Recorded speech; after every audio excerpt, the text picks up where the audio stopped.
मतलब as I know this year जितने मतलब जो हाइक हुई है ना किसी रैंक में, तो मेरी सबसे बेस्ट है जिसमें मैं 1010 से सीधा 23 पर हूँ। तो उसका रीज़न ये है कि मैं पिछले साल एक मॉक इंटरव्यू मैंने देखा था जिसमें कोई सर थे, शायद वो 1012 के आसपास थे, और उन्होंने लगभग 38 के आसपास या 40 के आसपास रैंक प्राप्त की थी। तो उन्होंने कुछ दो तीन चीज़ें बताई थी मुझे, तो कहीं ना कहीं उसने भी मुझे काफ़ी साथ दिया। और मैं वैसे 2020 से ही इस एजुकेशन में खास करके आरईएस में लगा हुआ हूँ। और इसमें मतलब जनवरी 2020 से मैंने कोर्स लिया ऑनलाइन मेंस का इंस्टीट्यूट से। उसके बाद में मैं जुड़ा रहा, और 2021 की वैकेंसी के टाइम में स्प्रिंग बोर्ड से मैंने टेस्ट सीरीज ली।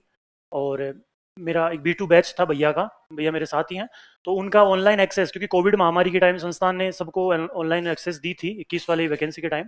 और उस समय हमारा सिलेबस भी चेंज हुआ। जब हम देखते हैं आज हम जो मेंस का सिलेबस देखते हैं, वो कहीं ना कहीं पिछली वैकेंसी से भी बहुत ज़्यादा चेंज हुआ है। तो उस समय मतलब संस्थान में खास करके जैसे मनोहर सर हैं जो जोधपुर से ही जनरली पढ़ाते हैं, तो उनकी क्लासेस जिसमें साइंस में मतलब मैं, आप यकीन नहीं करोगे, मैं आर्ट्स का स्टूडेंट हूँ, और आर्ट्स में मार्केट 12th में होम साइंस, ड्राइंग और ज्योग्राफी रही। ठीक है। और वो क्यों रही, सीधा रीजन था, भाई मेरिट चाहिए थी कि भाई मेरी उसमें 85% थी मेरी। तो मेरे तीनों प्रैक्टिकल सब्जेक्ट में ड्राइंग में 98 नंबर थे आउट ऑफ 100, और ज्योग्राफी में 95, और होम साइंस में 96। तो नहीं होने चाहिए थे होम साइंस में तो, लेकिन थे मेरे। तो तो हम साइंस में वैसे ही बहुत पीछे हैं उसमें, नो डाउट। तो वो सर मनोहर सर का बड़ा योगदान रहा उसमें कि मतलब उन्होंने सारे कंसेप्ट क्लियर किए। उसके बाद में टेस्ट सीरीज में जैसे जैसे मैंने बताई कि मैं टेस्ट सीरीज से जुड़ा रहा, और 2 साल तक मैंने संस्थान में जो कॉपियाँ आती है आपकी वैल्यूएशन के लिए, जो आपको मंडे के टेस्ट लगते हैं, तो उसमें मैंने कॉपियाँ भी चेक की है, इवेलुएट की हैं। अब तो खैर आप नए बच्चे हो, और मैं 1 साल से मैंने होल्ड की थी क्योंकि अभी फिर मैंने प्रिपरेशन पे ही ध्यान दिया। तो आपके जो पहले के साथी हैं उन्होंने मेरे सिग्नेचर वाली कॉपियाँ देखी होगी विकास चौधरी के नाम से। तो मैं 2 साल तक संस्थान की जो कॉपी वगैरह है वो भी मैंने चेक की। और संस्थान के जो इंटरव्यू गाइडेंस का प्रोग्राम था उसमें मैं जुड़ा रहा। 2021 की वैकेंसी की सारी बातें हैं। 23 की वैकेंसी तक मेंस लिखने तक मैं संस्थान से टेस्ट जो सीरीज चल रही थी खास करके बैच की, और आपकी मेंस की टेस्ट सीरीज उसकी कॉपियों को इवेलुएट करने में ही जुड़ा रहा। 23 में मैंने जो सिर्फ 3 मॉक दिए थे संस्थान में, उसके अलावा मैं 23 में मैंने मतलब नॉर्मली मैं आइसोलेट ही था। और फिर उसके बाद में जैसे कंटेंट हुआ थोड़ा बहुत तो वो भी देख लिया। और देखो मेन चीज़ ये है कि जिस तरह 23 के बाद में चीज़ें बदली है ना, तो आप एक सीधा सोर्स पे डिपेंड नहीं हो सकते। आप अपने एक सोर्स बनाओगे, लेकिन उसके साथ में आपको 10 सोर्स और ढूंढने पड़ेंगे। तो मैंने भी सेम वही चीज़ें की, भाई सारी चीज़ें मैंने जहाँ से ऑथेंटिक बुक्स मिली, कोई अच्छा कंटेंट मिला, वो अपने साथ साथ मैंने बनाया। हालांकि मेरे लगभग 60 से 70% जो नोट्स हैं उसका बेस स्प्रिंग बोर्ड का कंटेंट ही रहा है। छोटे सब्जेक्ट उनमें से 3-4 सब्जेक्ट, उसके अलावा हिस्ट्री का पूरा पोर्शन, ज्योग्राफी हालांकि मैंने दूसरी थोड़ा बहुत बनाया था खुद का, साइंस का मेरा 50% पोर्शन स्प्रिंग बोर्ड का कंटेंट ही रहा। तो नो डाउट कंटेंट बस आपको एनरिच जरूर करना है। आप पूरी तरह से मतलब इस तरह नहीं है कि भाई मतलब सारे, क्योंकि अब एक सीमित होती है ना चीज़ें, हर किसी का अपना एक लहजा होता है, एक तजुर्बा होता है, तो वो अपने स्तर पर पूरी प्रयास करता है। लेकिन कई बार आपको थोड़ा बहुत एनरिच भी करना है भाई, नो डाउट आप विश्वास कर सकते हैं। और देखो विश्वास तो करना पड़ेगा, उसमें कोई दो राय नहीं है। तो ये सारी बातें रही कि संस्थान से मेरा जो रहा। और कि मतलब अभी वाला इंटरव्यू कॉल भी है, तो लगभग 1-1.5 साल से मैं सभी से कटी था और मैं बस पढ़ाई में ही लगा रहा था। तो ये सब बातें रही मेरी वाली। अब कुछ और बातें जो मुझे लगता है आपसे शेयर करनी चाहिए। देखो आपसे मेरे से पहले सारे टॉपर आ चुके हैं, और मैं उम्मीद करूंगा मेरे बाद में भी आए, लेकिन इस बैच में और बैच में है शायद वो फिर ना। हाँ तो फिर अभी यहाँ पर देखो ज़्यादा कि भाई आपको क्या पढ़ना चाहिए, किस तरह पढ़ना चाहिए, कौन सा कंटेंट होना चाहिए, कितना टाइम देना है, रूटीन क्या होना चाहिए, मुझे लगता है उस पर ज़्यादा समय देने की बजाय मैं वो चीज़ें करूँ जो मुझे लगा कि मेरे 21 में, मैंने 21 बाद में 23 में जो किए, मुझे लगता है मैं वो ज़्यादा आपको बताऊँ। आपको पता है भाई पीवाईक्यूज देखने होते हैं, नो डाउट पता चलता है कि भाई सीधा है ना कि आज मेरी जो उम्र है मुझसे 3 गुनी एज के मेरे दादाजी है। अब उन्होंने मेरे से दुगनी एज का बीच में जो एक्सपीरियंस किया है, तो वो मैं उनके हिसाब से चलूंगा, है ना। तो कुल मिला के पीवाईक्यूज हमारे परदादा की, जब मान लो कि भाई आपने पहली का जो अपना बडगा निकलगा, तो वह कहीं का पटर निकला, तो इस तरह वो वहाँ पर पीवाईक्यूज होते हैं। टाइम टेबल थोड़ा सा मैं मेरा बताऊँ तो मैं क्या अर्ली बर्ड वाला आदमी हूँ। आप प्रॉपर गाँव का यहाँ, हालांकि अभी थोड़ा पत्रकार का एरिया थोड़ा वेल डेवलप हो गया, तो गाँव और शहर दोनों का इकोटोन सा हो गया वहाँ पर। तो मैं सुबह 4-5 बजे उठ के शाम को 9 बजे तक सोने वालों में से था, और मैं आज भी वही हूँ। तो जो लोग, पहले तो अपना स्टडी टाइम फिक्स करो कि भाई आपको लगता है कि मैं रात को पूरी रात पढ़ना चाहता हूँ या चाहती हूँ, तो वो करो, कोई दिक्कत नहीं है। आपको लगता है कि मैं सुबह से दोपहर या शाम तक का ये जो पूरा 12-13 घंटे का स्लॉट है वो रखना चाहूँ, वो रखो। और दूसरी बात, कई सारे लोगों को मैंने देखा है और उसमें मेरी थोड़ा सा मेरा विचार अलग है। जब हम कई बार बात करते हैं बहुत हार्ड वर्क होता है, जब हम बात करते हैं कि सब कुछ छोड़ना होता है, कोई त्योहार कौन है, बेरोजगारी में कोई त्योहार कौन है, कोई कहता है कि सारे शौक मार दो, कोई कहते हैं कि भाई सारे दिन बस पढ़ते रहो, मेरा उसमें बहुत गलत, या फिर यूं कि मेरा बिल्कुल 90 डिग्री वाला या फिर 180 डिग्री वाला यूटर्न होता है। मैं उनमें से नहीं हूँ भाई।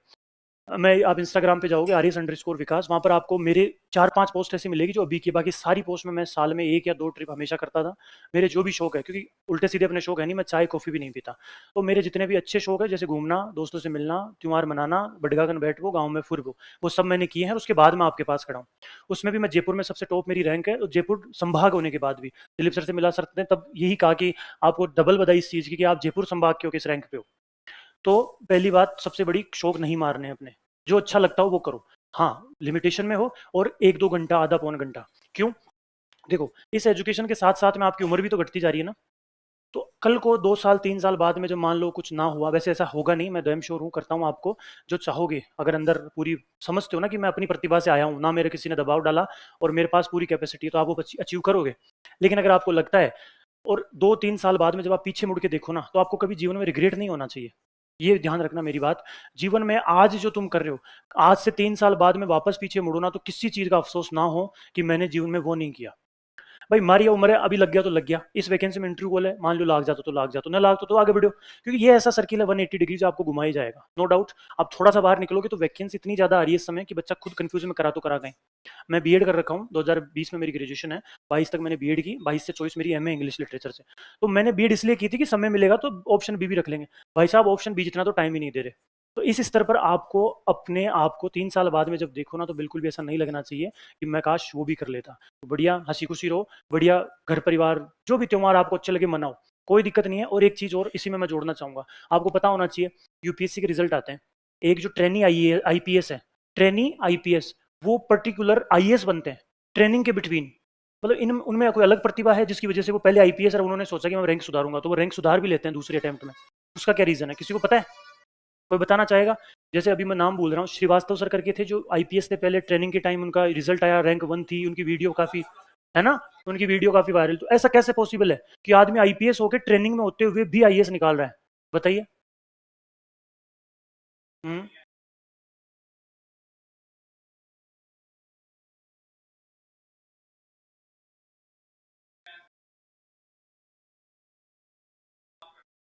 बिल्कुल। और कोई और कुछ पता है? बताऊं, आप वाला पॉइंट भी अच्छा है। दूसरा सबसे बड़ा पॉइंट है कि वो इंसान ऐसे लोग हैं जिनको अपनी कैपेसिटी पता है। अब मेरे को पता है, मैं आज भी अगर दूसरा मुझे पीरियड निकालना ना, मैं 4 या 5 घंटा दिन में पढ़ भी निकाल लूँ। तो वो चीज़ तब डेवलप होती है जब आपको पता होता है कि मेरा दिमाग इतनी चीज़ें इस स्पीड से कैप्चर करेगा, मुझे इतना ही उसको देना है, और उसके बाद मुझे उसको देना नहीं है। आप सोचते हो कई बार कि 4-5 घंटा पढ़ लिया, आप कुछ घुस ही नहीं रहा, ऐसे रिफ्लेक्ट हो रहा है ना।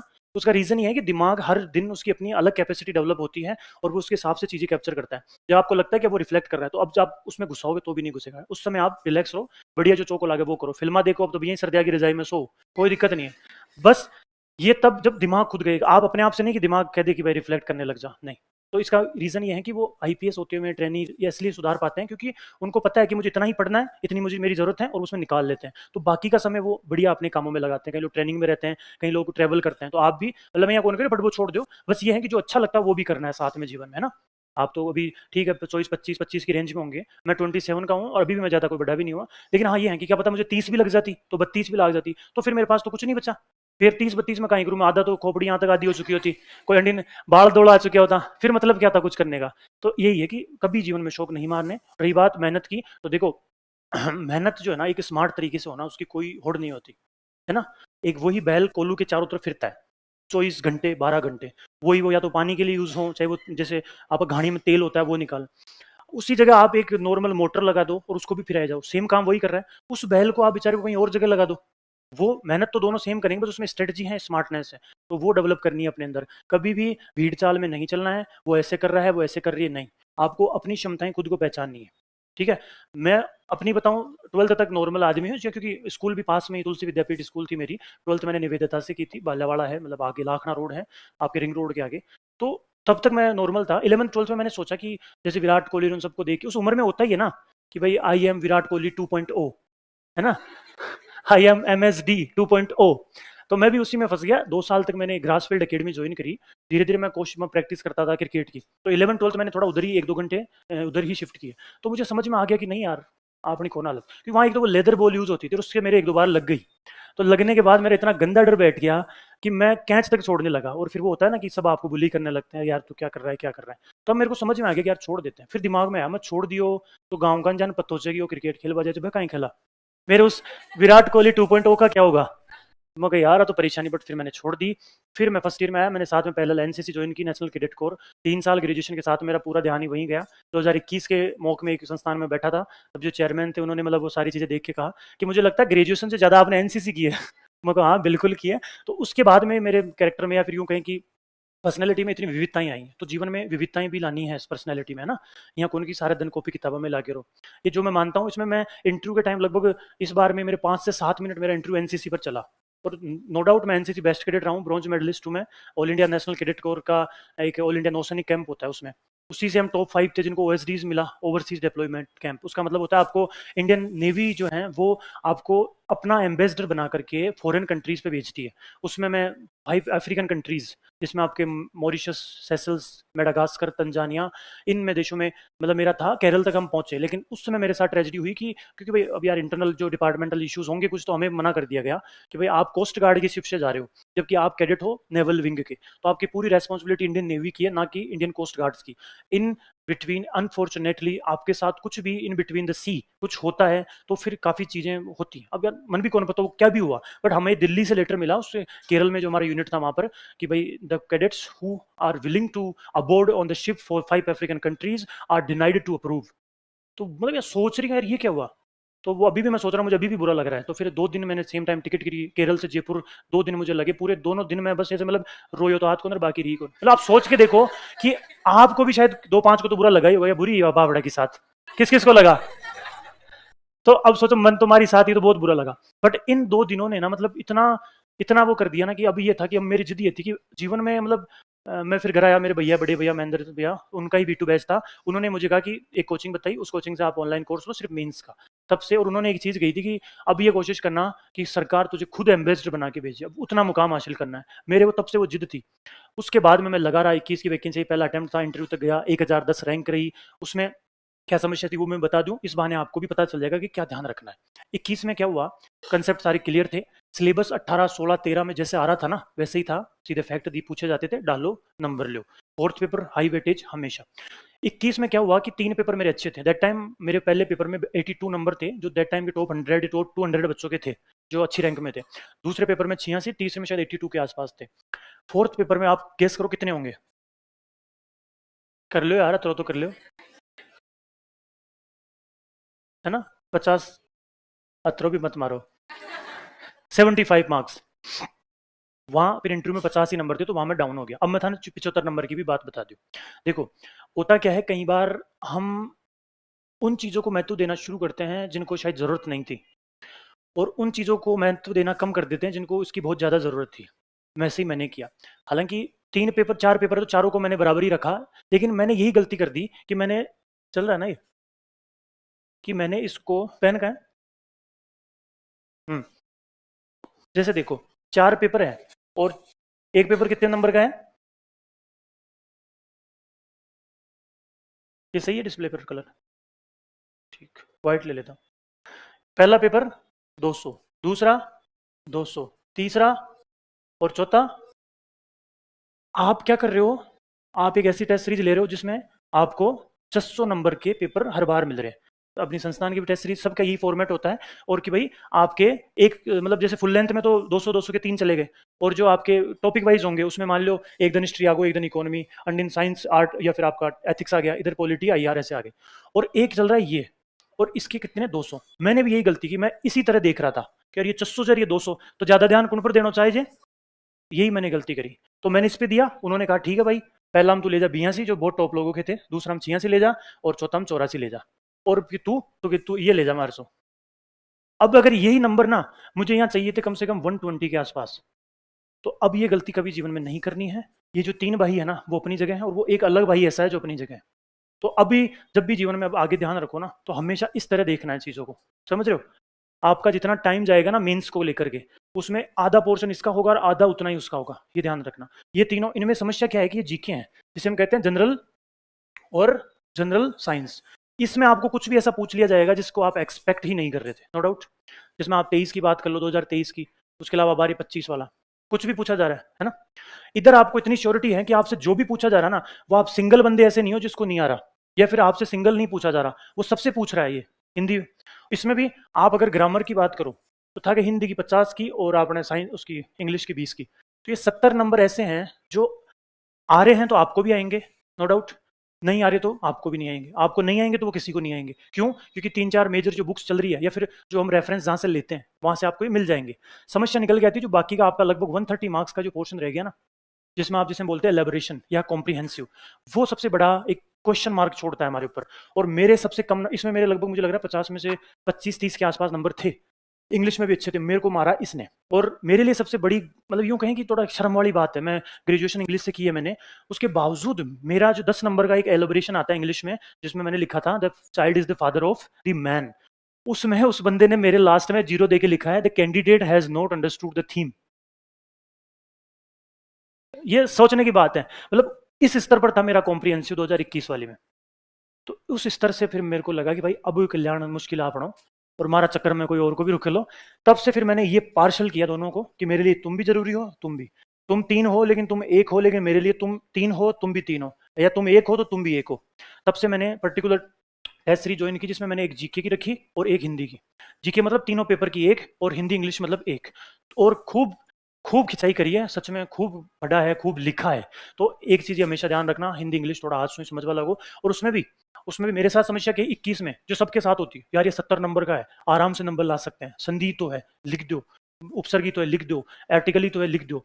लेकिन समस्या वहां आ गई कि वहां पर आपको ना तो ऑप्शन दिए जा रहे हैं और ना ही आपको ये पूछना चाह रहा वो कि आप, क्योंकि वेरिएशन नहीं है ना संधि में, आपको एक संधि कर दी है ना, कोई सी भी अयाधी संधि दे दी, आपको सही लिखोगे तो ही नंबर मिलेंगे एक। लेकिन फिर मैंने ज्यादा ध्यान इस बार मतलब 21 वाली में जो ज्यादा मेरा पूरा ध्यान था ना, वो मैंने आपके ग्रामर पर ही दिया। ये भी मेरी गलती थी, तभी तो मुझे मिला the candidate has not understood the theme. तो इस बार 23 में मैंने सबसे बड़ा काम यही किया कि ग्रामर जो है ना, आप ग्रामर को जीके की तरह समझना थोड़ा सा कि भाई आगो तो आगो ना, ये तो ना सही। आपको तैयार हमेशा रहना है कॉम्प्रिहेंसिव के लिए, जिसमें आपका 20 नंबर को निबंध, 5-5 10-10 नंबर के 2-3 लेटर, एक पल्लवन ये हिंदी का, और एक ट्रांसलेशन है ना 10 नंबर वाला। उसके बाद में इंग्लिश में सेम वो एलाबोरेशन पैराग्राफ लेटर, और आपका प्रेसी राइटिंग, दोनों प्रेसी उसमें भी, पल्लवन हिंदी में संक्षिप्तीकरण। तो इस पोर्शन पे ध्यान रखना है। क्यों? ये पोर्शन आपको हिंदी में ही नहीं बल्कि आपको इनमें भी काम आएगा। कैसे काम आएगा? कि भाई लिखने की कला वहां जब आ रही है ना आप में, तो यहाँ पर भी आपको चाहिए होगी। तो ये थोड़ा ध्यान रखना, ये मेरी सबसे बड़ी समस्या थी। फिर इंटरव्यू की बात आती है, हालांकि इंटरव्यू के समय तो चीजें आप बहुत समझने लगोगे। इंटरव्यू में मेरे साथ समस्या क्या हुई कि जैसे एक बात होती है कि इस रूम में कितनी एलईडी लगी हुई है, इसके अलावा देखो दिया फटाफट पहचान। अच्छा, ये किस किस को पहले से पता था मेरे पूछने से पहले? कभी जब अंदर आया तो क्या उसने कभी देखा होगा ठाला टाइम की भाई कत्ती एलईडी लगी? हाथ करो एक बार। तो ये गलत है। क्यों? क्योंकि आप एलईडी देखने थोड़ी आए हो यहाँ पर। उसमें है ना, उसमें दो चीजें होती है, एक कहेगा कि नहीं ये सही है, आप कॉन्शियस रहो, आपको पता होना चाहिए एलईडियाँ कितनी है, लाइट्स कितनी लग रही है, पंखे कितने हैं, कैमरा कितने हैं, ऑपरेटर कितना है, पेन कितने हैं, बोर्ड कितने हैं, वो सही है। लेकिन जब इंटरव्यू में आप जाते हो ना, तो वहां पर ये सारी चीजें नहीं होनी चाहिए। रीजन क्या है? कि आपका कॉन्सेंट्रेशन होना चाहिए कि वो पूछना क्या चाह रहा है। मैं हमारी 21 में बताऊं भाई, मनसब याद छो, मेरा कितना बड़ा रूम था, घड़ी कहाँ लग रही थी, टेबल का रंग कौन सा था, 4 पैनलिस्ट थे, उन्होंने कौन से कपड़े पहने हुए थे, मैं किस पोजीशन में बैठा था, मेरी और उनकी टेबल के बीच में कितना गैप था, और फिर मुझे नंबर मिले 50। मैं पूछू कोई यार यहाँ कहीं गिरे हमारे साथ? तो उन्होंने ये कहा कि भाई वो तो थारी साथ कर दिया जो कर दिया, तू बाकी साथ कहीं कर रहे हो?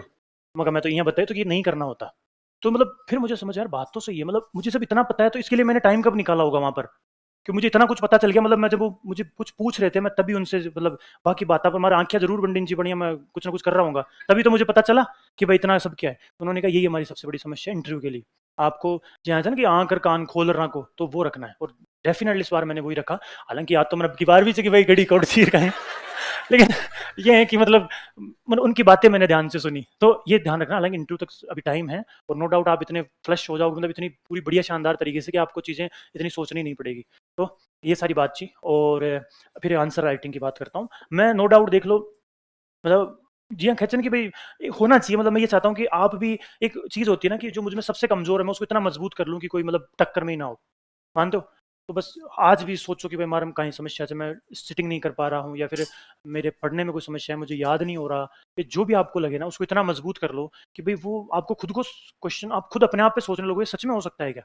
जब मैं हमारी बताऊं, मेरी आंसर राइटिंग बहुत मतलब मुझे पता है कि अब जैसे इतने बड़े कंपटीशन में आप इस रेंज पे मतलब मुझे पता है उसमें, तो अब तो शायद मुझे बताने की जरूरत नहीं कि मेरी आंसर राइटिंग कैसी। नो डाउट मुझसे ऊपर जो 22 लोग हैं या मुझसे नीचे भी उनकी भी बहुत अच्छी होगी, बट मैं इतना श्योर हूँ कि जब मैं लिखूंगा ना तो मुझे पता है कि वो मैं ही लिखूंगा, और वो मैं इतना गारंटी दे सकता हूँ कि उसमें जो मार्क आएंगे ना वो उन टॉप में से होंगे जो अदर के आएंगे। तो answer writing is the must. Okay. अब मुझे जैसे मैंने खुद यूट्यूब बनाया था, कई सारे लोगों की डिमांड थी कि मुझे खुद को इन चीज़ों में थोड़ा यही रहता है कि भाई, बट मुझे किसी ने कहा तू नहीं बनाएगा, तेरा नाम से कोई और बनाएगा कल, फिर फालतू में कुछ उल्टा सीधा, तो इसलिए मैंने बनाया। तो बच्चों की सबसे बड़ी क्वेरी एक तो भाई इतना टैलेंटेड मतलब वो होता है ना, कितने तेजस्वी लोग हैं देश में, सर मेंस में आंसर राइटिंग का कितना रोल है, ये मुझसे पूछ रहा है। अब यार मैं सीधा जवाब दूं तो अच्छा नहीं लगेगा, बाकी मैं उसने इतना ही कहा कि जैसे सांस लेने मतलब जिंदा रहने के लिए सांस, और शरीर को चलते रहने के लिए भोजन मतलब फूड की आवश्यकता होती है ना, उतना जरूरी है आंसर राइटिंग। तो उसकी क्या है, आप में से कितने लोग आंसर राइटिंग करते हैं डेली? ये गलत बोल दिया ना लास्ट पर, डेली तो करता ही कौन है ना, माई फॉल्ट, बिग मिस्टेक है ना। ये कौन करता है डेली बताओ देखिए। क्या क्या करते हो आप? कितने पेज? क्वेश्चन कौन कौन से होते हैं? ओके, 2 5 10 ऐसे 3 सेगमेंट बना के ना। तो अब देख लो थे, सबसे बड़ा रीजन था कि सामने से अब लगभग मैं स्ट्रेंथ तो इतना एक्यूरेट होने 500 आसपास होंगे बच्चे भी, ज़्यादा ही है ना। इनमें से मात्र एक इन्होंने कहा कि मैं डेली आंसर राइटिंग करती हूँ। इस बार फॉर्म कितने भरे थे आर में? मेंस कितनों का था? इंटरव्यू कॉल कितने का हुआ है? आप किस में हो बाकी? 6 लाख में तो 20 में या 2500 में? देखो, मतलब इतने ईमानदार लोग बैठे हैं यहाँ पर। हाँ हो तो उसी में, लेकिन अब किस में होना है आपको?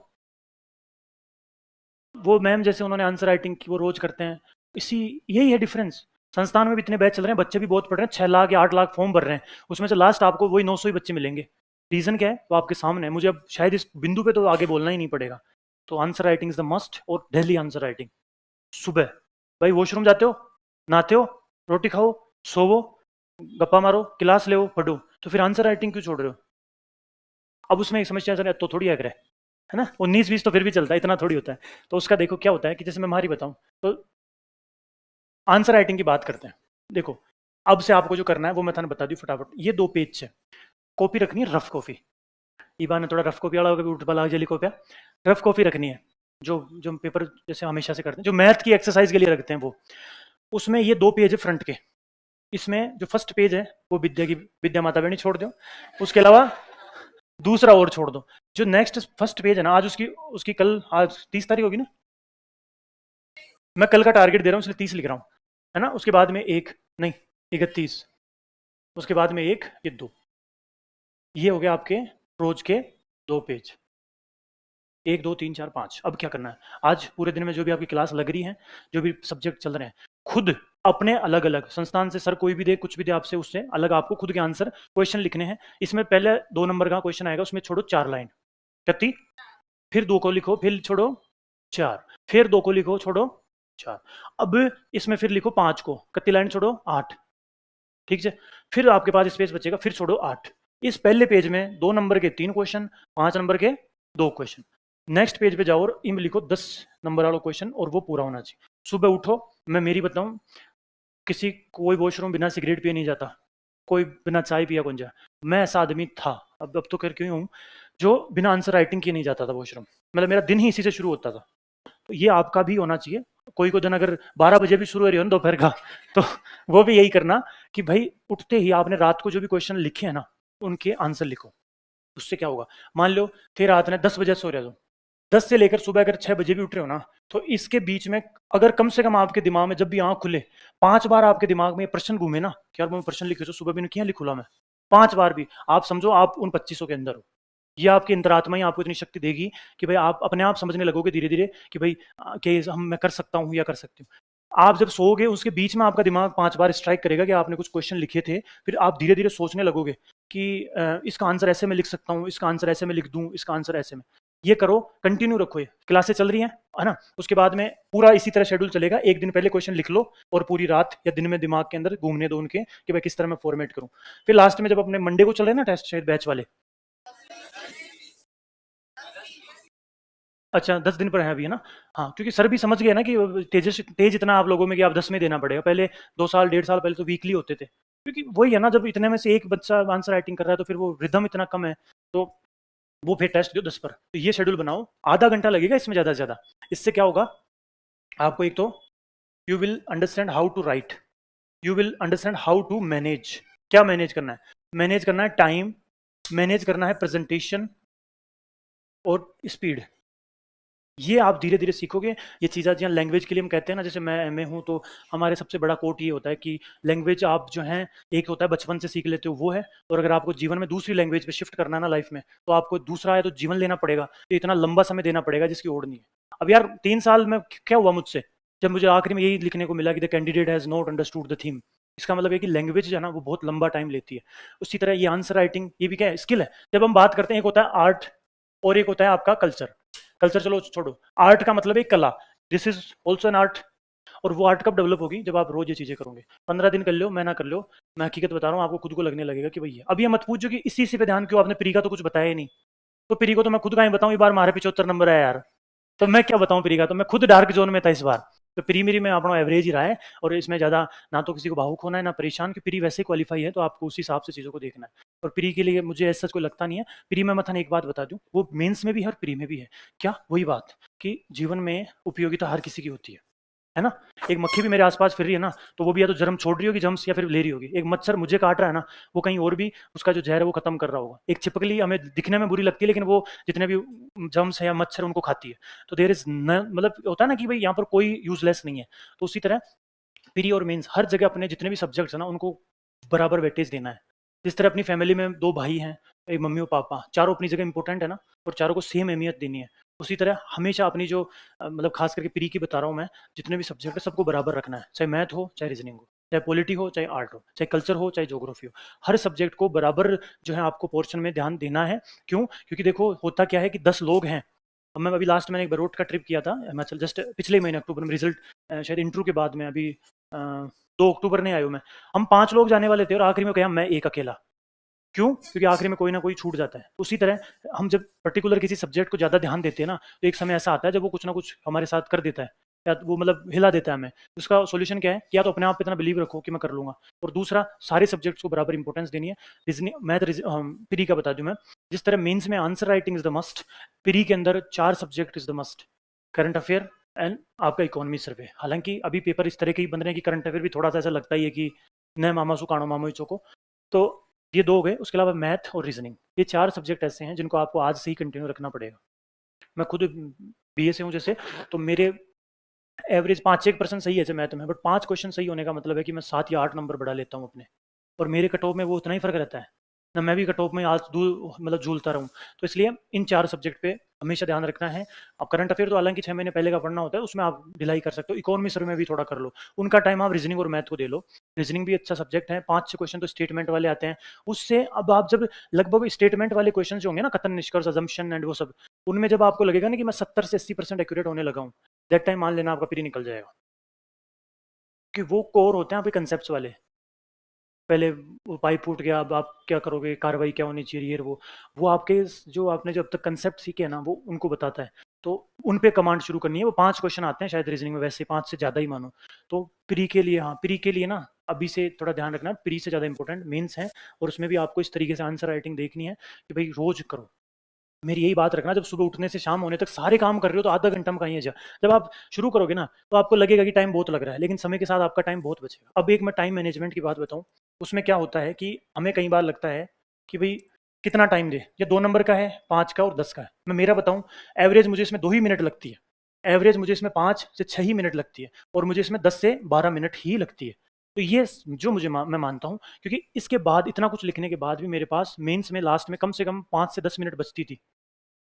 और इस बार की कॉपियां तो देखी होगी, इतनी छोटी छोटी लाइन दी है, दबा के पेज छोड़ रखे हैं, कम से कम शायद मेरे हिसाब से 30 या 40 लाइन है 10 नंबर वाले में, जबकि 19-18 आती थी पहले। तो वो सब कब बना, जब आपके पास स्पीड होती है। स्पीड कब डेवलप होगी, जब आप रोज लिखोगे। ये मतलब मेरी तरफ से मैं जो था ना बता रही हूँ, ये सबसे जो टॉप है ना वो स्पीड है। 2 नंबर का क्वेश्चन आप 2 में कंप्लीट करो, 5 का 5 से 6 में, और 10 का 10 से 12 में। ये जब अचीव कर लोगे ना, तब इतना श्योर हो जाना कि चाहे मुझे कोई क्वेश्चन आए या ना आए, चाहे मेरा कुछ हो या ना हो, मैं पेपर खाली नहीं छोड़ूंगा।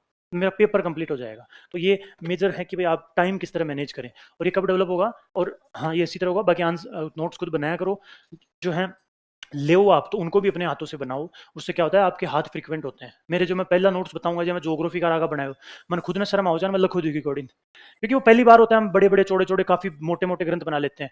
तो वो क्या करो, जैसे अभी यहाँ पे लिखे जा रहे हो ना, तो कोशिश करो कि इनको भी आप घर जाके थोड़ा सा शफल, मतलब थोड़ा सा पास पास में इकट्ठा करने की कोशिश करो, अभी से थोड़ा डेवलप करो। एक शॉर्ट नोट्स वाला आता है, तो भाई ईमानदारी से मैं खुद भी कौन बनाया कभी, क्योंकि उसका रीजन ये है कि एक बार पढ़ लूँ, दो बार पढ़ लूँ, फिर तीसरी बार आओ जी वो कहीं को से, क्योंकि वो समझ ही नहीं आते ना, इतना इतना कंसेप्ट हो जाते हैं। इससे बेटर है कि आप चीज़ों को स्टेटमेंट वाइज मत लिखो, आप सीधा फैक्ट पे फैक्ट लिखो, और खुद के पॉइंट टू पॉइंट नोट्स बना लो। एक मैंने एक अपनी टर्म निकाली थी, पॉइंट टू पॉइंट, जिसमें आपको सिर्फ पॉइंट पॉइंट लिखने हैं, तो वो कर